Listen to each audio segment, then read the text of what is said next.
So I'm live here with Dr. Peter Gurry from Phoenix in the United States. My name is Wellington Casagrande, and I live here in Brazil. And so the idea of this talk is so we get to know people from around the world and what are these people researching, especially in the field of theology. So let's start with this conversation with Peter Gurry. So Peter, tell me a little about you. So who is Peter Gurry?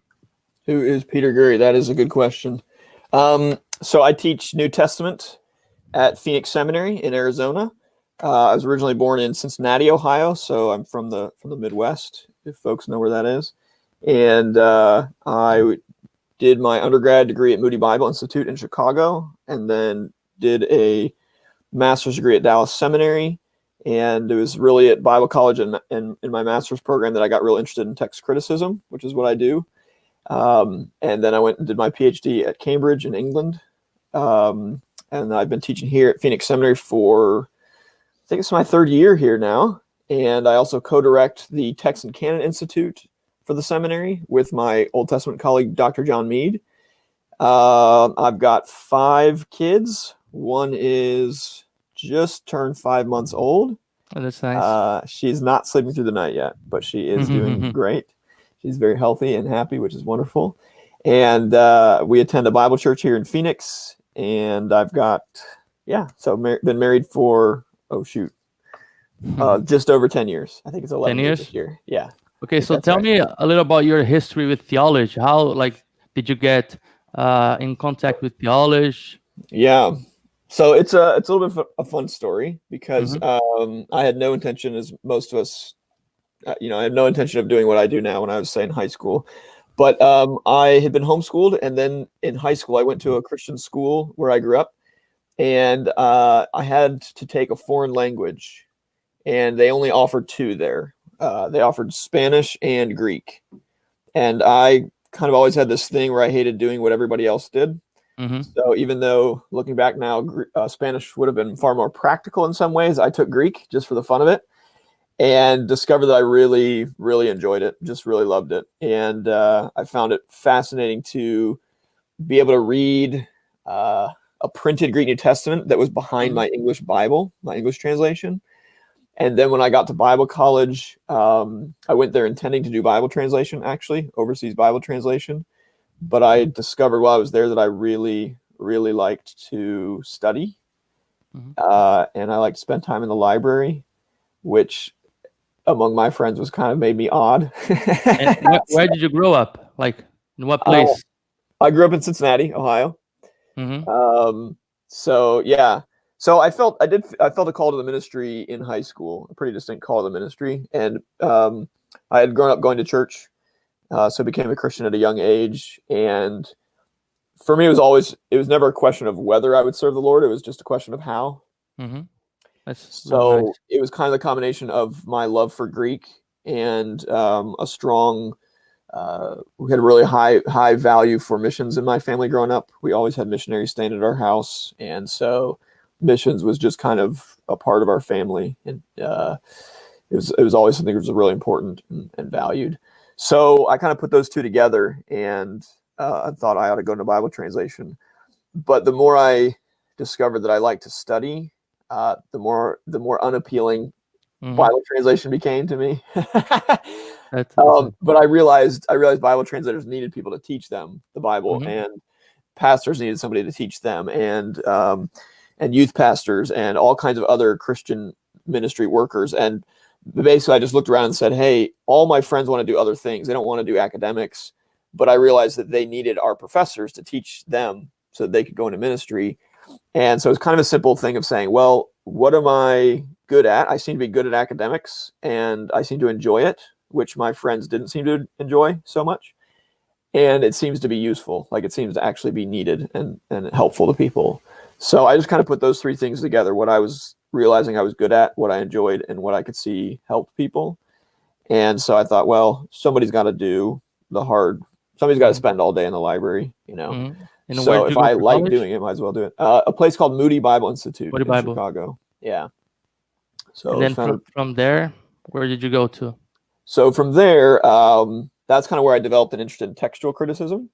And I knew that Dan Wallace was one of the best evangelical text critics in the country. And I knew he was photographing Greek manuscripts and taking trips to go see them. So I really wanted to go study with him. So I went to Dallas Seminary where he teaches and studied with Dan Wallace there, and then went from there to Cambridge. So yeah, kind of been all over. Oh, that's really nice. I know you have a lot of work written on textual criticism, and I have here with me three books that you have written about textual criticism. One is called A New Approach to Textual Criticism. This one you wrote with Wasserman, Tommy Wasserman, and then a critical examination of the coherence-based genealogical method. And the last one was Myth and Mistakes. So tell me a little about these projects. So the first one that I wrote is the big one, the expensive one, a critical examination. So that one is my published dissertation. So that's the most technical of the three. And essentially what that one tries to do is examine this new method that's being used to edit the Greek New Testament. And that Greek New Testament that it's editing is at least the starting point for a lot of English Bible translations and really Bible translations around the world as well.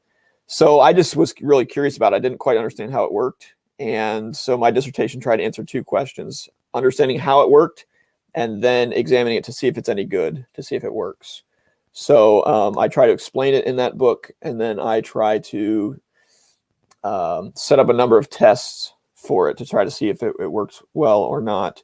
And then the second book you mentioned with Tommy Wasserman is a simplified introduction to the CBGM. So that's designed more for seminary students, Bible college students, other New Testament scholars as well. But it's meant to be a basic introduction to it, a kind of a first introduction to it, and help explain how it works. And then the third one you mentioned is Myths and Mistakes. That one is designed more to help people who do apologetics ministry and help correct common misinformation that apologists sometimes use to defend the reliability of the New Testament text. That's nice. In my dissertation, I've been trying to do something very similar to your first text. So I've been also studying the CBGM and applied to the Book of Acts. And trying to see where all the cases where the text was actually changed because of the method, and to see this for the perspective of biblical studies.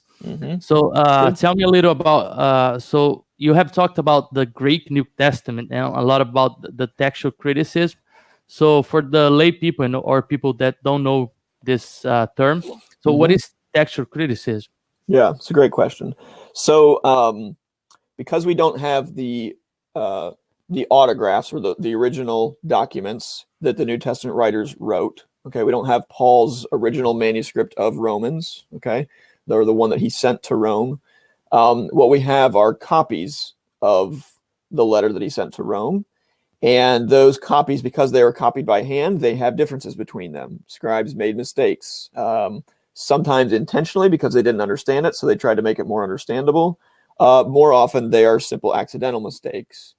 But what that means is if we want to know what Paul actually wrote, we have to study these manuscripts to try to determine where they disagree, what the most likely original reading is for Paul's letter to the Romans. And so we have to do that for all the books of the New Testament, in fact, all the books of the Bible. And we have to do that for pretty much most any ancient document, because very few autographs from the ancient world survive. And in fact, you have to do textual criticism even for modern literature sometimes. If, let's say, you have a first edition from an author, but then you have a second edition, or you have the author's notes that he sent to the printer that then got changed by the printer. And actually, in some ways, the conceptual difficulties of biblical textual criticism are simpler than the conceptual difficulties for modern literature, because you have more steps in the production process for modern literature.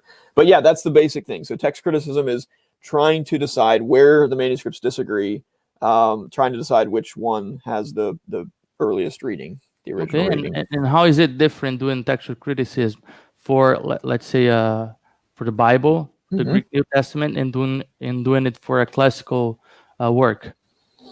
Yeah, so in some ways the principles are the same. However, with classical literature, more often than not, well, maybe not more often than not, but oftentimes in classical literature, classical scholars they only have a handful of medieval manuscripts to work from. So they may not have any real early copies of a classical writing. So usually they tend to have fewer manuscripts to work with, and they generally try to relate those manuscripts to each other to determine which one is the kind of the fountainhead of all the others. And then from there, they try to correct that manuscript as they think it's appropriate. Okay. And sometimes this leads to what's called conjecture, where they have to guess at what the classical author actually wrote, because they're pretty sure that their earliest, their fountainhead manuscript is corrupt in some places. When it comes to the New Testament, we're in a bit of a different situation because we have thousands of manuscripts for the New Testament, and we, generally speaking, can't relate them to each other the same way that classical authors can with their manuscripts. So the CBGM, as you know, is an attempt to relate the texts of manuscripts in a new way, and to use those relationships to help us, again, get back to the earliest or the original text. Okay, and tell me, what is a manuscript and how is it different from a text? Well, okay, so that's a good question. You could use the terms interchangeably, of course, but in this conversation, and especially in the case of the CBGM, the manuscript means the physical artifact. Okay, so the parchment and the ink and everything about it. Okay, but the text is the sequence of words. Okay, and so it's possible, for example, to have a 15th century parchment. Okay, or if it's 15th century, let's say paper. Okay, let's say it's on paper at that point. But if the scribe of that 15th century paper manuscript has managed to copy from a 4th century manuscript, and let's say the scribe has done a really good job of doing so, then the result is that he has a 15th century manuscript with a 4th century text. In other words, the sequence of words that he's copied in his 15th century manuscript is a 4th century sequence of words. Does that make sense? Okay. So, yes. So the text can refer to the arrangement of the words, the particular words that are on the page, whereas the manuscript is broader and includes, the parchment and the ink and the formatting and all the rest. And for doing textual criticism, which one is more important, the manuscript or the text, or are they like both on the same page? Well, it depends who you ask. Okay. The short answer is they're both really important, and you don't want to try to understand one without the other. But it is possible to in a way detach the text from the artifact, from its physical form, and study that. And because of what I just said, the fact that the text can be earlier than the manuscript, in that sense, the text can be more important than the artifact, than the manuscript itself, at least for the purposes of trying to get back to the earliest text. So there's more we could say. There's actually been a real renewed interest in the last 40 years or so in studying manuscripts, not just for their text, but also as manuscripts. So looking at their formatting, looking at their paragraphing, their punctuation, how do they mark Old Testament citations, what do the headings to each book say? Like there's actually a tremendous amount of information to be gleaned from the physical artifact itself, and then that's really a fascinating area. So I don't want to denigrate that at all. Sure. And I think as well, because it tells a lot about the scribe. It does.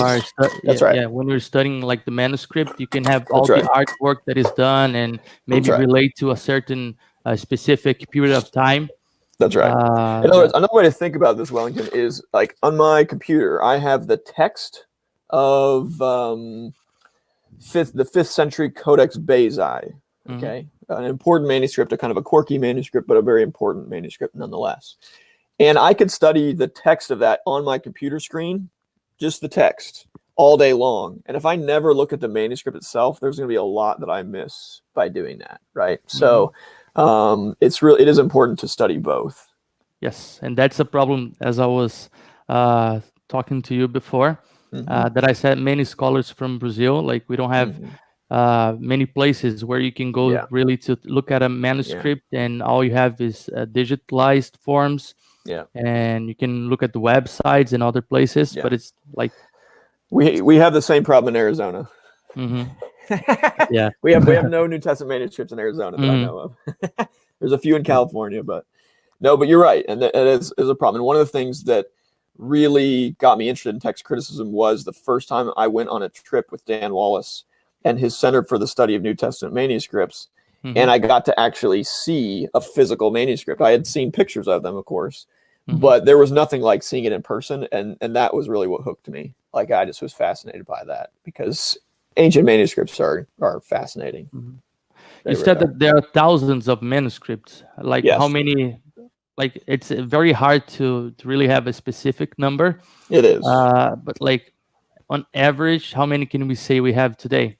Yeah, so that's a good question. So there's a chapter in the book Myths and Mistakes that deals with exactly that question, right? So as you know, it gets a little bit complicated, because there's an official catalog, okay, for New Testament Greek manuscripts. And where can we find that? You can find that online. It's called the New Testament Virtual Manuscript Room, and it's free, and it's a fantastic resource. It's maintained by the Institute for New Testament Textual Research in Münster, Germany. And essentially what they do is they try to keep a record of every known Greek New Testament manuscript, which is no small feat, because these manuscripts are spread all over the world, mostly in Europe. But there, as I said, there's some in California, there's some all over. So it's quite a lot of work to try to keep track of them all. And the best estimate, I guess, I don't know if it's, the best count is that there's probably a little over 5,000. Okay. So that's quite a lot. Now, keep in mind, that doesn't mean there are 5,000 complete New Testament manuscripts. Okay.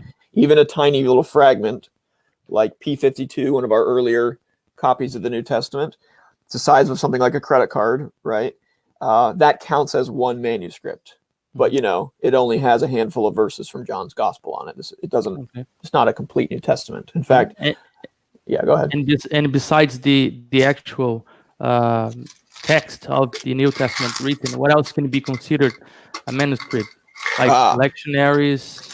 Yes. So we categorize manuscripts into 4 categories.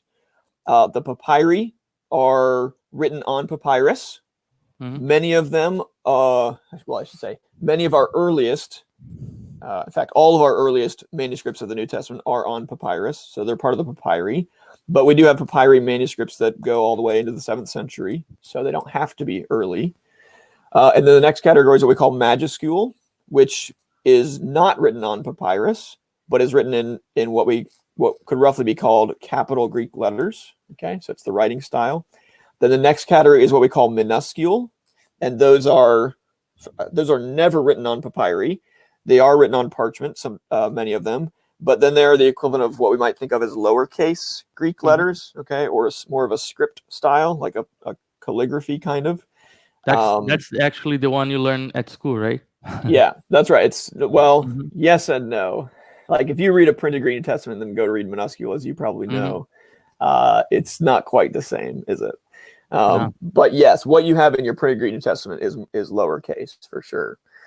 And then the 4th category is what we call lectionaries. That's actually the biggest category. And a lectionary can be written on it can be written on parchment or paper.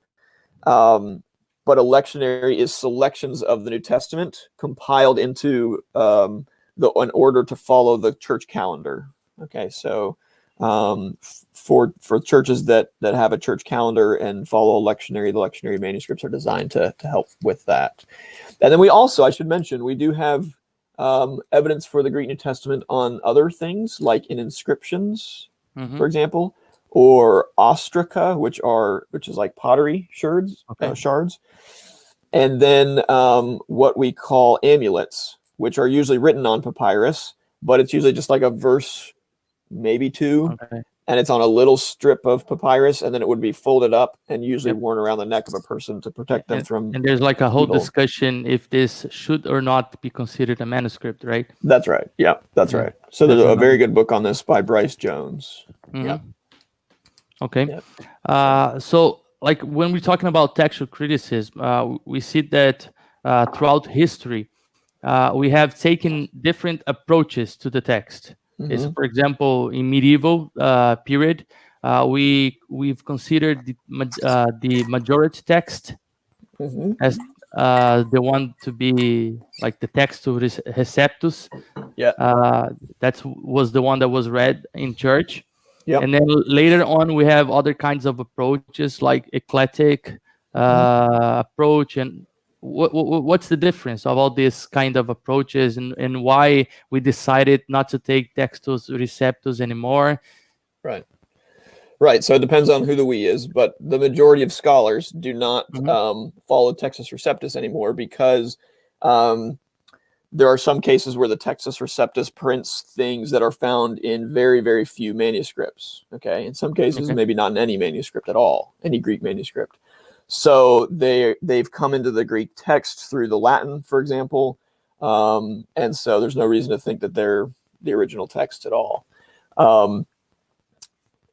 But the main reason why we don't follow the Textus Receptus anymore is because since the printing of the Textus Receptus in 1516, if you want to go back to Erasmus's edition, we've discovered a lot more manuscripts and a lot more early manuscripts. And so the simple answer is we know a lot more about the history of how the text was copied, especially in the earliest period. And based on what we know from the early period, we can see that the Textus Receptus, where it differs from earlier manuscripts, often, not always, but often tends to show signs of preserving a later, smoother, easier to understand text or harmonized text. So there's good reasons to think that where the Textus Receptus disagrees from earlier manuscripts, again, not always, okay, but more often than not, I would say, it shows signs of being later. So if we want the original text, the Textus Receptus is not the best we can do. Still good, but it's not the best. What kind of approach is taken by like all the Bible societies that are doing this Greek New Testament text? Right. For example, the German Bible Society and others that we have. Yeah. So the German Bible Society is the main one. They publish 2 editions, the Nestle Aland, which this is my 27th edition. It's now in the 28th edition. They published that, and they published the United Bible Society's Greek New Testament, or the UBS, which is now in its 5th edition. And those are far and away the most popular editions used by scholars and pastors and Bible translators around the world. And then there is the Trinitarian Bible Society, which is, I guess I don't know if they're officially King James only or not, but they're pretty close. They only print the Textus Receptus, and they don't like the editions of the German Bible Society. Okay. In English, what kind of translations take the Nestle Aland, and what kind of translations take the Trinity one? In English, all major English translations since 1881 have followed something like the German Bible Society's edition. Okay, they've followed what's called an eclectic text. Okay, and so different from the Textus Receptus. The only Bible translations, the only major English Bible translations, there are some smaller ones out there that aren't very popular or well known, is the King James, of course, which is first done in 1611. Okay, and then the New King James, which consciously follows the King James and just updates the these and thous and some of the other archaic English language. So you basically have 2. If you want an English Bible that follows the Textus Receptus, you basically have 2 choices: the King James or the New King James. And then everything else translates an eclectic text. And why is it important to do textual criticism, or why are the works of these scholars around the world so important?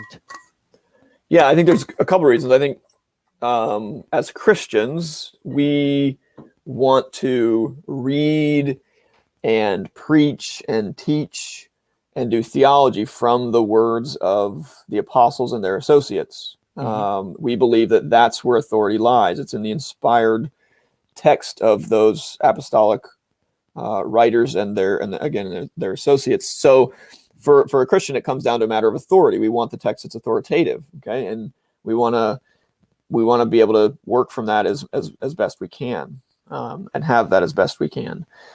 So then I think also as Christians, we should be interested in how the Holy Spirit has worked through the history of the church. And it's been said that the history of the church is a history of its interpretation of the Bible. And if that's true, and there is a lot of truth in that statement, then I think it's also really important that we know what kind of a Bible our forebears in the faith read, right? So, for example, if I want to understand Luther, I need to understand what Bible he was reading, right? And it turns out he was reading the Textus Receptus, so that's helpful for me to know. If I want to understand...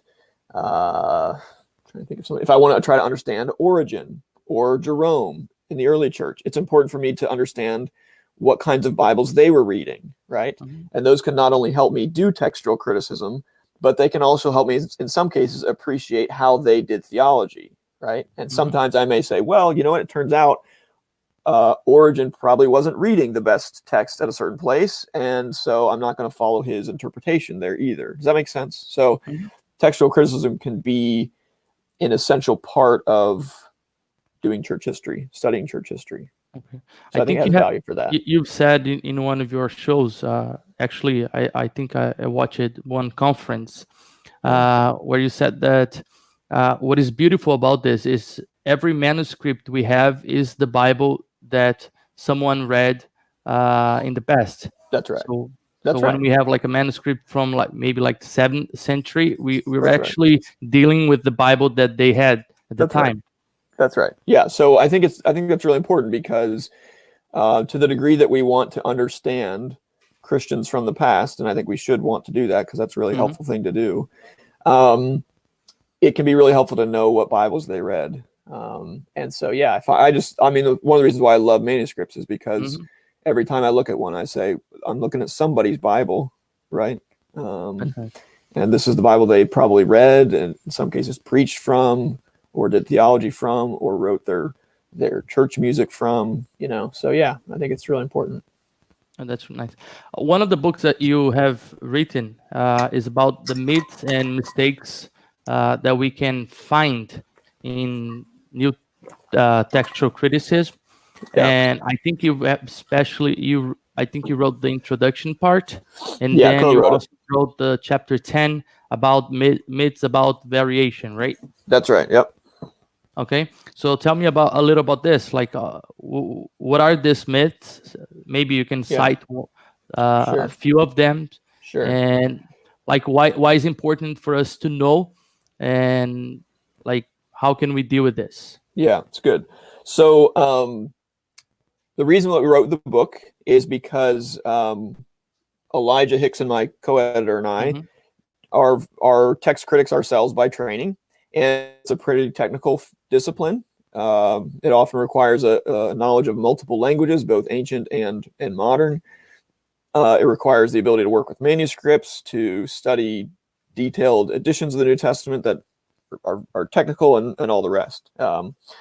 And with that, but along with that, besides it being a technical discipline, it's often one that apologists are really interested in, because textual criticism is often a way that people will criticize Christianity and Christian beliefs, especially traditional Christian beliefs. Okay, so you can get this from atheists and skeptics on one side, or agnostics like Bart Ehrman, who's a very, very well-known, high-profile New Testament scholar in the New Testament, who's really built his public reputation on attacking and criticizing conservative Christian beliefs.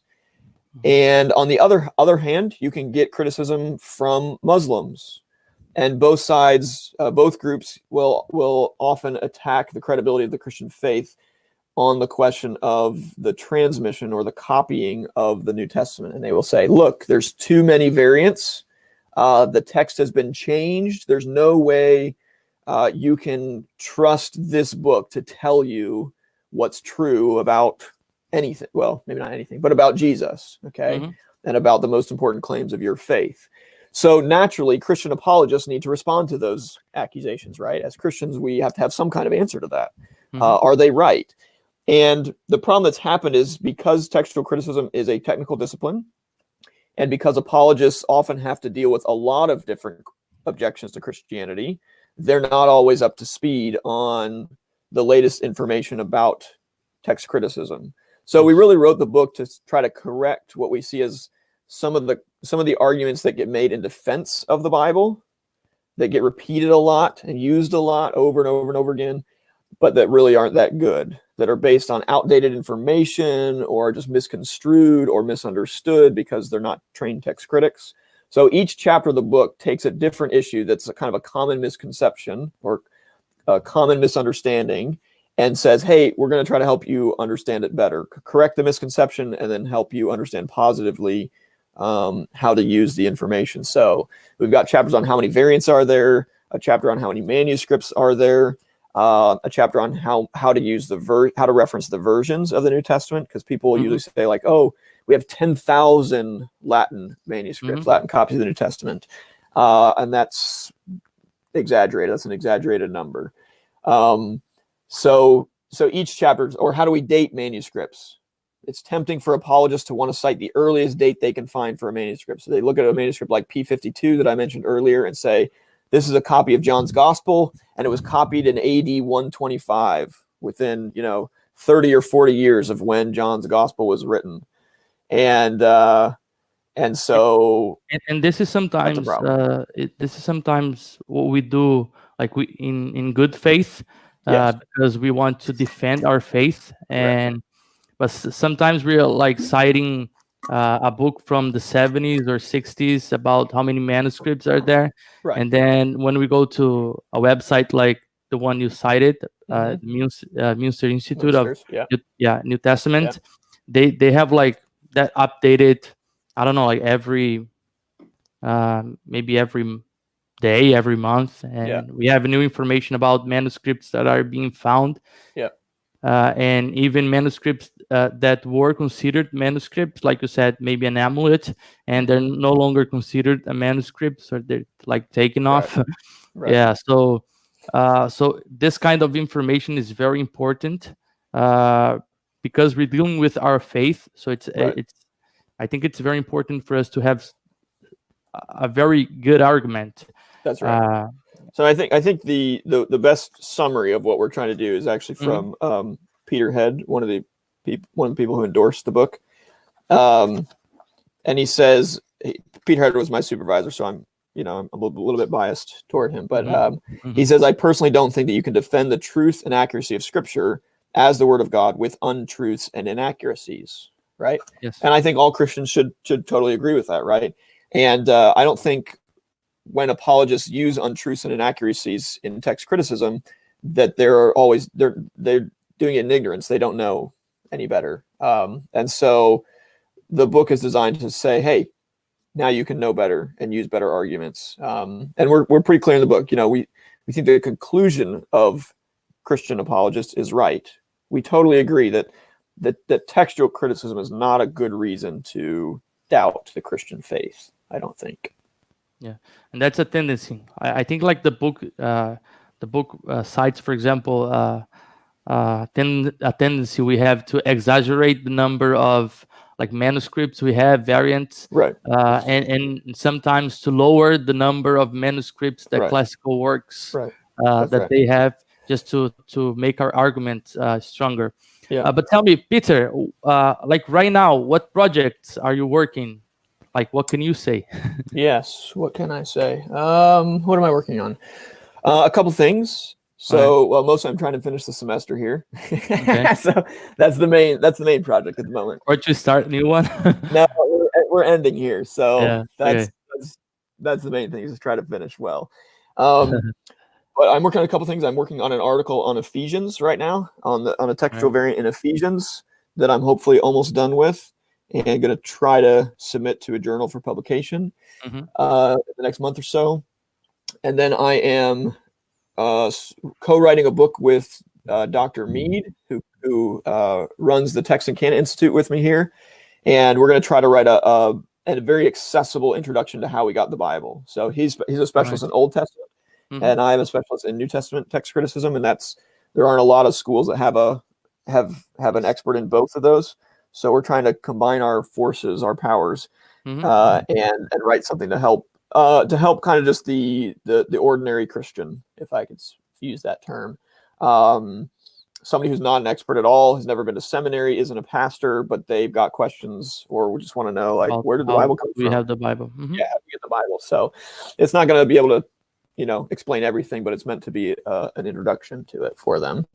So working on that. And then a longer term project that's kind of on hold is I am slowly editing the letters of two very, very important textual critics named Westcott and Hort.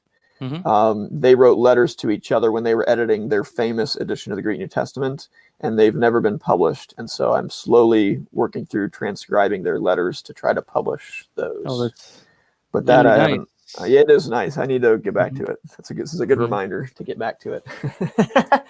So yeah, that's so then alongside teaching and some occasional preaching and raising a family, that's what I'm working on. Okay, and that's a lot of stuff to do. So tell me, how is the life of a textual scholar? Are you like a scribe who spends the whole day maybe transcribing works from Greek? I wish. I wish.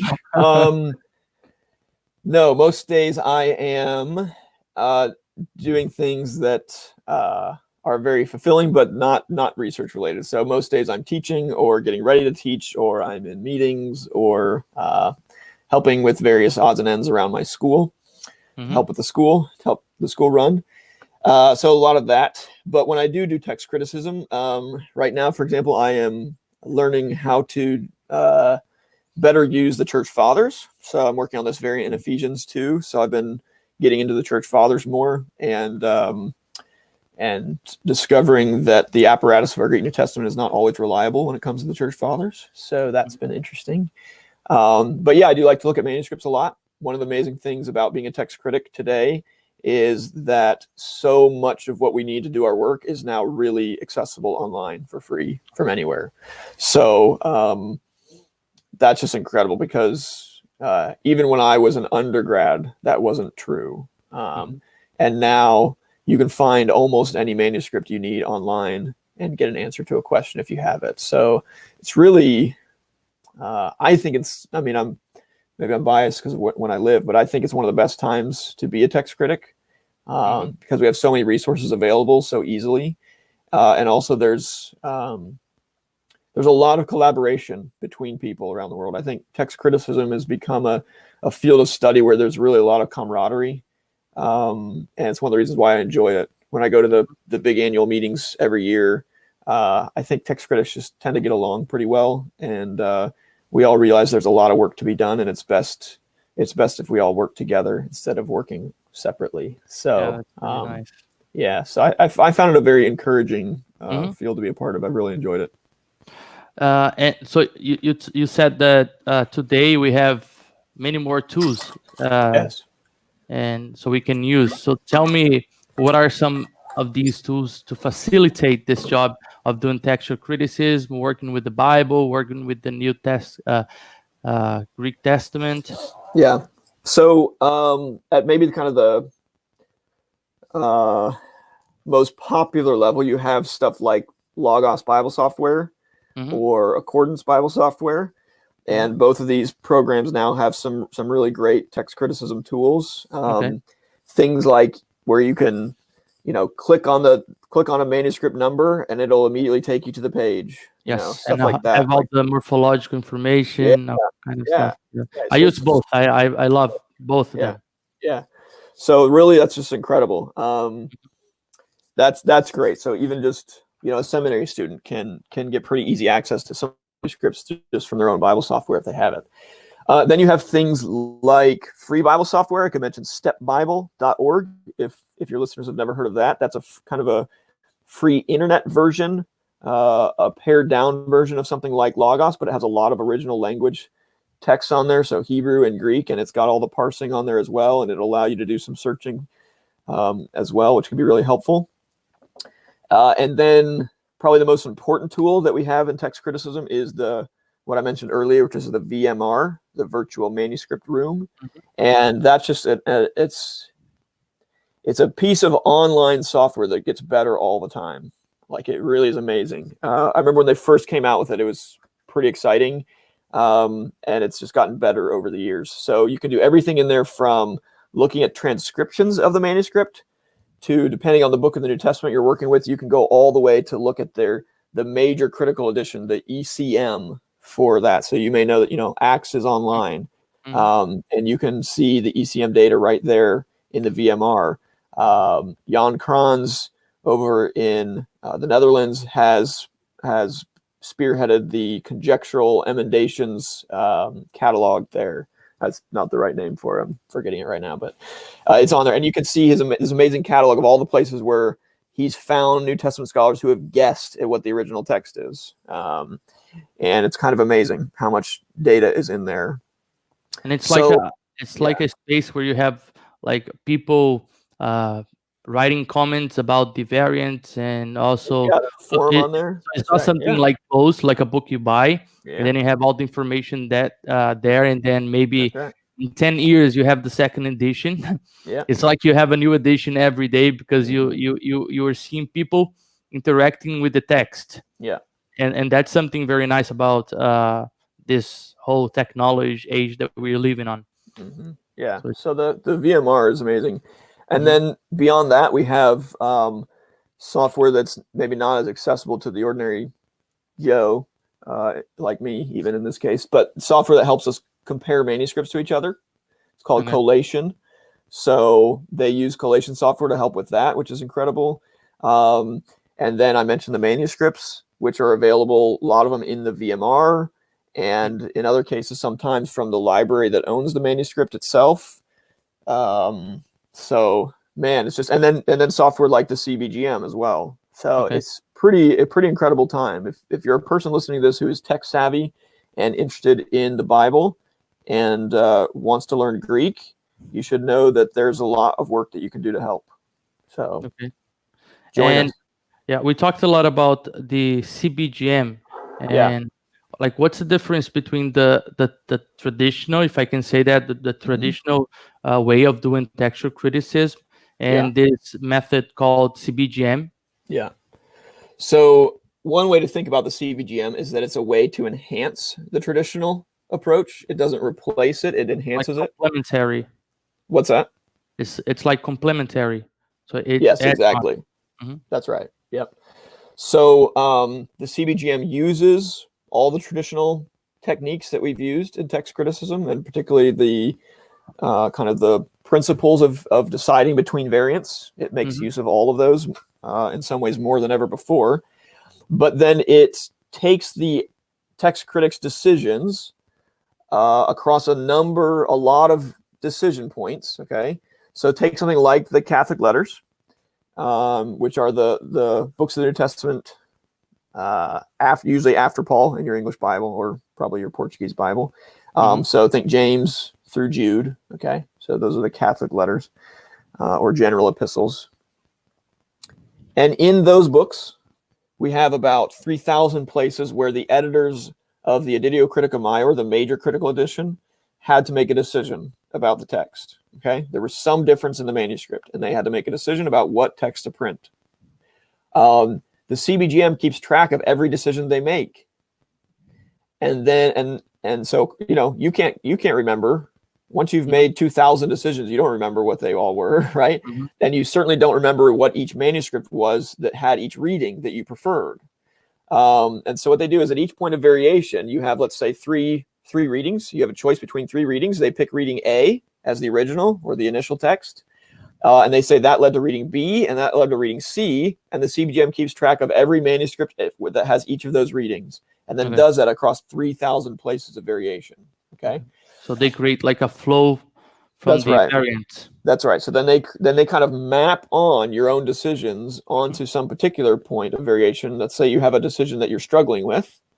the CBGM can say, well, in light of your own decisions across the other couple thousand places, and in light of the overall agreement between every pair of manuscripts, the text of every pair of manuscripts, here's how the readings at this point of variation are likely to relate to each other, or may relate to each other, okay? And then based on that, you can use that information to help you make a decision better, okay? So essentially, it's a way of trying to relate the texts of manuscripts to each other and to use those relations to help us make better textual decisions overall. That is a very, very short version. Okay. Okay, that's as you know. Oh, you can. There is the longer version. If you go to the website, you will see that that's not very short. This version. Yes. You have like a world of information there. Yes, and it's quite. You have to decipher everything. Yeah, it's quite. Well, how do you think this method will like maybe enhance the old traditional way of doing textual criticism? Will it replace in the future? Do you think we will have like both methods, or like what do you think are your perspectives? Well, as I said, it doesn't replace anything, right? It only enhances, so it complements it. So no, it's not going to replace anything. It does add something new. Okay. And then the question is whether people will be convinced by it and will want to adopt it. And in my opinion, the biggest problem with the method is that it's hard to understand. Okay. And so we have an uphill battle to try to help people understand how it works and teach them how to use it so they can use it responsibly. And that, in my opinion, is the hardest thing about it, is helping people understand how it works and then understand it well enough that they can use it responsibly and not misuse it.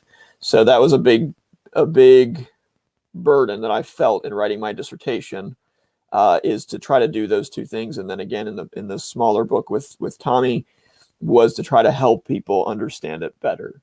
I do think in some ways it will probably be a tool that is mostly used by experts.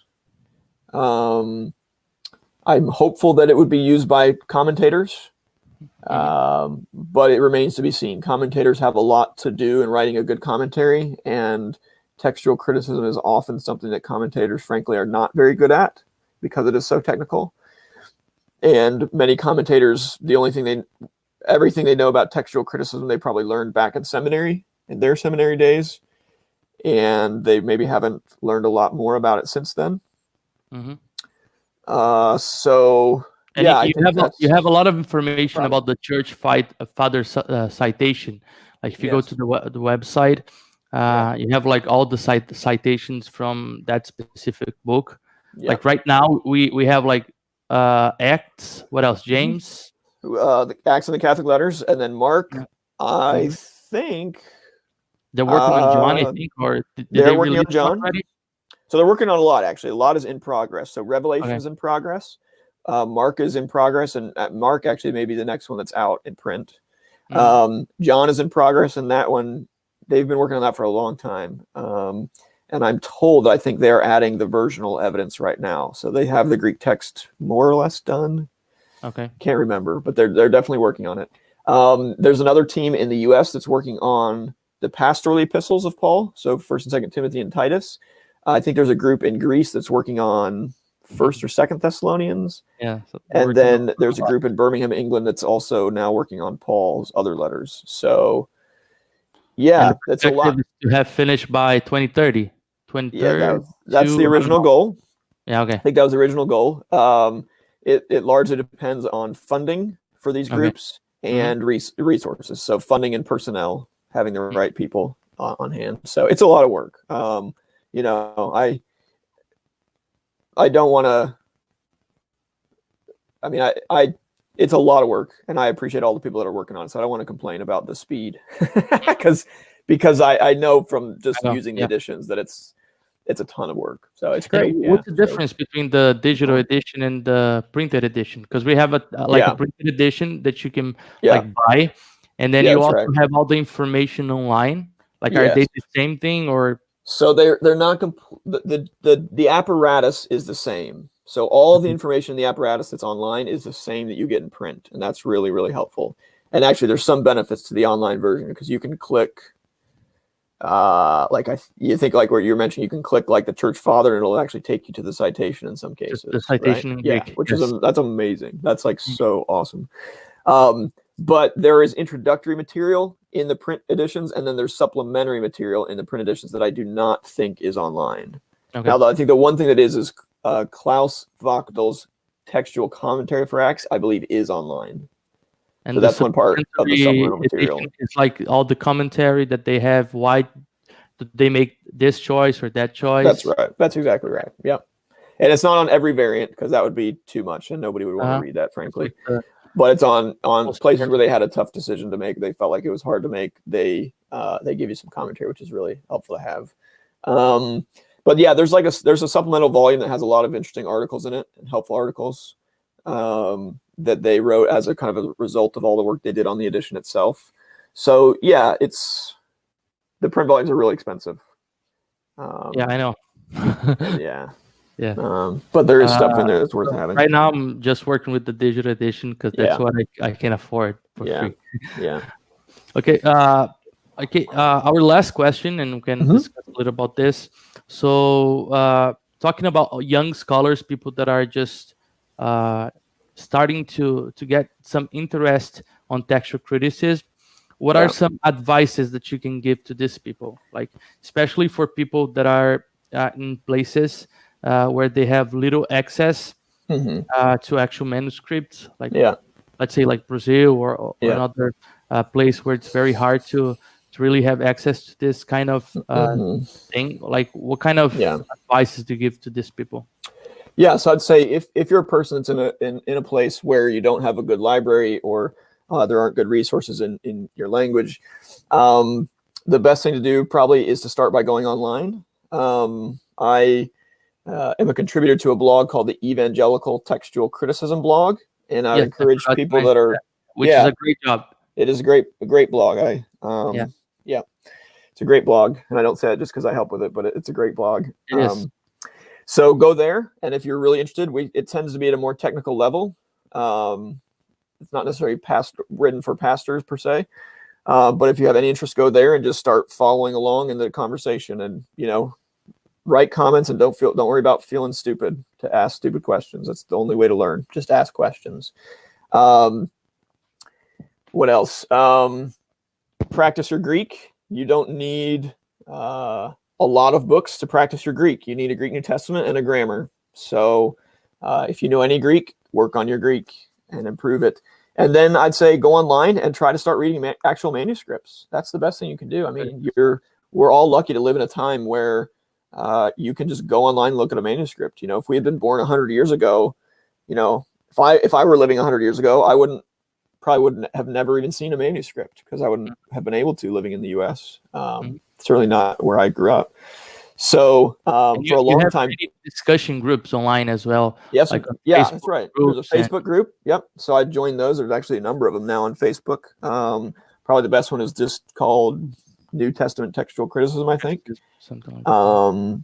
So yeah, I'd join in those and just start following the discussion. And again, don't be afraid to ask stupid questions if you're really interested. So that's my advice. Okay, it was really nice having this conversation with you. You're very welcome. And we'll have this conversation translated to Portuguese, it's more accessible. Okay. So actually, the subtitles, not the conversation itself. Yeah, that would be a lot of work. That's really great. Yeah. All right. Thank you for this contribution. Hopefully, we get in touch and keep this conversation on. Next time, I'll interview you about your research.